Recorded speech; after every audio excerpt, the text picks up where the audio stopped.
नमस्कार मंडळी, स्वागत आहे पुन्हा एकदा आपले सर्वांचे एका नवीन व्हिडिओमध्ये।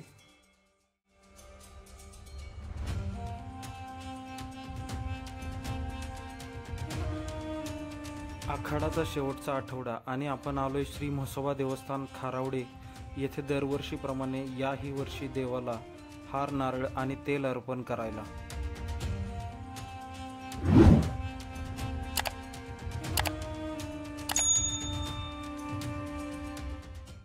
श्री म्हसोबा देवाबद्दल थोडक्यात जाणून घेऊ, तसेच देवस्थानचा काही परिसरही पाहूयात।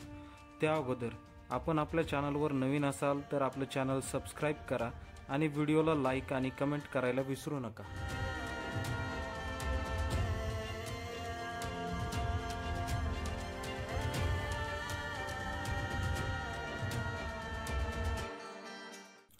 पूर्वी आम्ही लहान असताना श्री म्हसोबाला कोंबडीचा म्हणजेच नॉनव्हेज नैवेद्य दाखवला जायचा। पूर्वी मंदिर परिसराच्या आजूबाजूला जागा पाहून चूल केली जायची व तेथेच नैवेद्य करून तो श्री म्हसोबा देवाला दाखवला जायचा। वैयक्तिक सांगायचं झालं तर मला हे कधीच पटलं नाही, म्हणजे आम्ही लहान होतो त्यामुळे जास्त काही समजतही नव्हतं।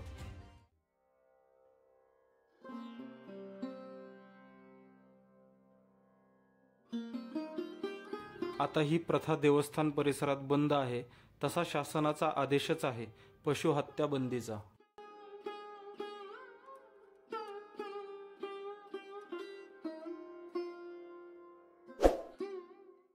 मग मनात विचार यायचा की देवाला पशुबळी आणि त्याचा नैवेद्य का बरं दाखवत असतील।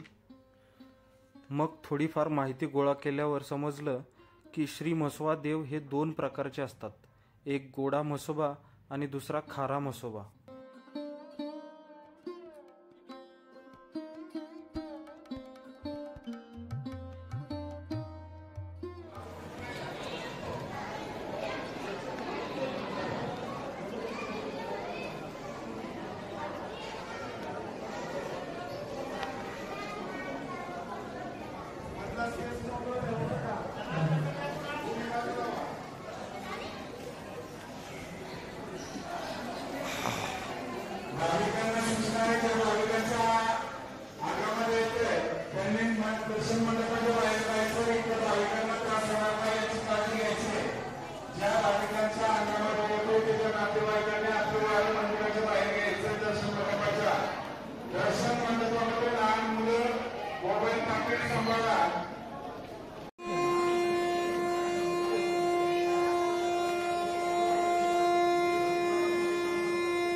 श्री म्हसोबा मुळात एक क्षेत्रपाल देवता आहे, म्हणजे एका विशिष्ट क्षेत्राचे रक्षण करणारी देवता।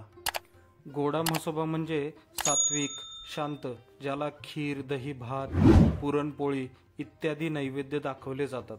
आणि खारा म्हसोबा म्हणजे तामसिक, उग्र स्वरूपाची देवता, ज्याला मटण, चिकन, अंडी इत्यादी नॉनव्हेज नैवेद्य दाखवले जातात। आता असं का देव एकच पण असे वेगवेगळे प्रकार का, हा प्रश्न पडतो। तर पहिला म्हसोबा म्हणजे दैविक म्हसोबा, ज्याला आपण गोडा म्हसोबा अथवा सात्विक म्हसोबा म्हणतो, म्हणजे जो भगवान महादेवांच्या भैरव अवताराला धरून जो म्हसोबा स्थापन होतो तो गोडा म्हसोबा। आणि दुसरा म्हसोबा म्हणजे तामसिक खारा म्हसोबा, जो की दैत्यरूपी म्हसोबा आहे।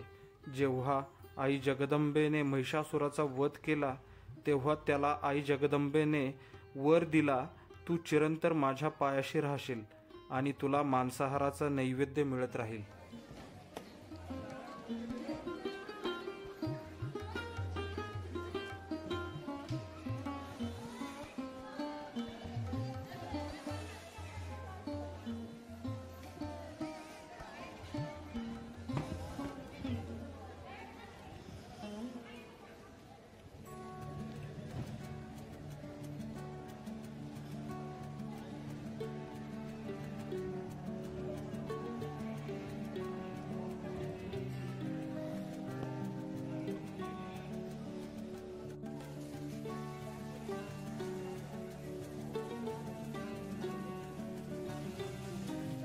आतमध्ये देवाचं नाही काढायचं ना आपल्याला, बाहेर काय प्रॉब्लेम नाही.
धन्यवाद.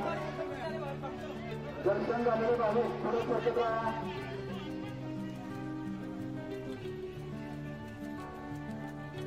दर्शन झालेले भाविक आपण पुढे सरकत राहा. आपल्यासारखे असंख्य भाविक दर्शन रांगेमध्ये आहेत, याची नोंद घ्या. कॅरी बॅग मधील पुस्तहार हातामध्ये काढून घ्या.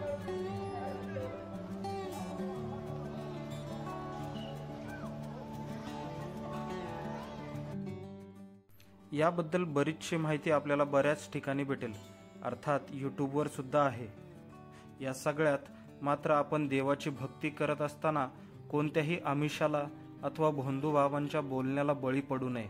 संपूर्ण माहिती घेऊनच अर्थात मनापासून भक्तिभावाने देवाचे स्मरण पूजा केली तर ते सगळ्यात उत्तम असं मला वाटतं.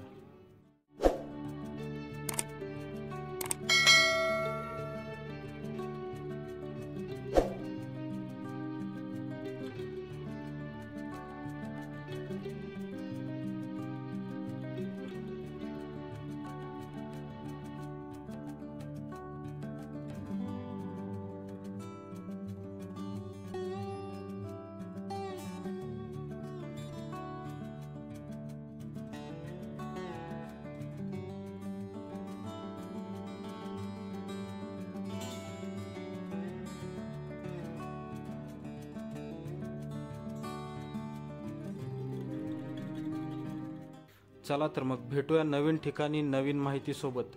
व्हिडिओ कसा वाटला कमेंट करून नक्की सांगा. व्हिडिओला लाईक करा आणि आपला चॅनल सबस्क्राईब करायला विसरू नका. जय भोलेनाथ.